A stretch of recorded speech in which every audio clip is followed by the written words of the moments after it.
ಚಲನಚಿತ್ರ ನಿಗಮದಲ್ಲಿ ಆಗ್ತಿರುವಂತಹ ಕಿರುಕುಳವನ್ನ ತಡೆಯೋದಕ್ಕೆ ಸರ್ಕಾರ ಕೂಡ ಒಂದು ಹೆಜ್ಜೆ ಮುಂದೆ ಬಂದಿದೆ. ಅದು ಸಂಬಂಧಪಟ್ಟಕ್ಕೆ ಮಾತಾಡೋದಕ್ಕೆ ಮಹಿಳಾ ಆಯೋಗದ ಅಧ್ಯಕ್ಷರು ನಮ್ಮ ಜೊತೆ ಇದ್ದಾರೆ. ಮೇಡಮ್, ಈಗ ನಿಯೋಗ ಬೇಕು ಬೇಡವಾ ಅಂತ ಹೇಳ್ಬಿಟ್ಟು ಒಂದಷ್ಟು ಚರ್ಚೆ ಆಗ್ತಿತ್ತು. ಬೇಡ ಅಂತ ಪ್ರಶ್ನೆನೇ ಇಲ್ಲ, ಅವ್ರು ಬೇಡ ಅಂತ ಹೇಳಲೇ ಇಲ್ಲ ಮೇಡಮ್. ಇದು ಮೊದಲನೇ ಸಾರಿ ನಮಗೂ ಯಾರು ಬಂದಿರೋದು, ನಮಗೂ ಖುಷಿ ಇದೆ. ನಮ್ಮ ಸಿನಿಮಾ ರಂಗ, ನಮ್ಮ ಹೆಣ್ಣು ಮಕ್ಕಳು ಇಲ್ಲಿವರೆಗೂ ಯಾವುದು ಆ ಥರದ್ದು ಬಂದಿಲ್ಲ.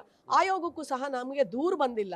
ಆದರೆ ಯಾಕೆ ನೀವು ನೋಡ್ಬೋದು, ಆಯೋಗ ಎಲ್ಲ ಕಡೆನೂ ಹೋಗ್ತಾ ಇದೆ, ಮಾಡ್ತಾ ಇದೆ. ಸೊ ಅವರು ಒಂದು ಕಮಿಟಿಯನ್ನು ರಚನೆ ಮಾಡಬೇಕು. ಪಾಶ್ ಕಮಿಟಿ ಕಾನೂನು, ನಾನಲ್ಲ, ಕಾನೂನೇ ಆಗಿದೆ ಮಾಡಿ ಅವರು ನಮಗೆ 15 ದಿವಸದೊಳಗಡೆ ವರದಿಯನ್ನು ಸಲ್ಲಿಸ್ತೀನಿ ಅಂತ ಹೇಳಿದ್ದಾರೆ. ಮೇಡಮ್, ಈ ಕಮಿಟಿಯಲ್ಲಿ ಯಾರ್ಯಾರು ಇರ್ತಾರೆ ಮೇಡಮ್?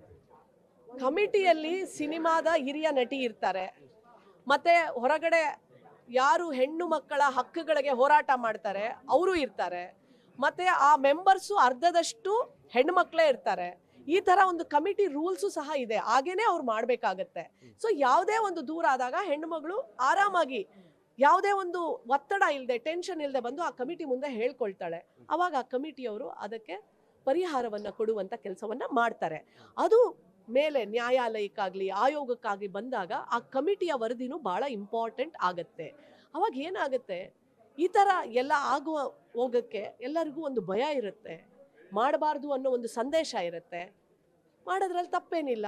ಅವರು ಹೇಳಿದ್ದಾರೆ, ಮಾಡಲ್ಲ ಅಂತ ಹೇಳಲಿಲ್ಲ.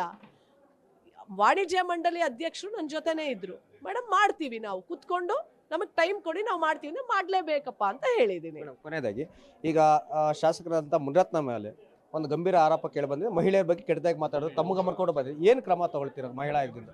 ನಾನು ಅವ್ರಿಗೆ ಸುಮೋಟೋ ಕೇಸ್ ದಾಖಲು ಮಾಡ್ಕೊಳ್ತಾ ಇದ್ದೀನಿ.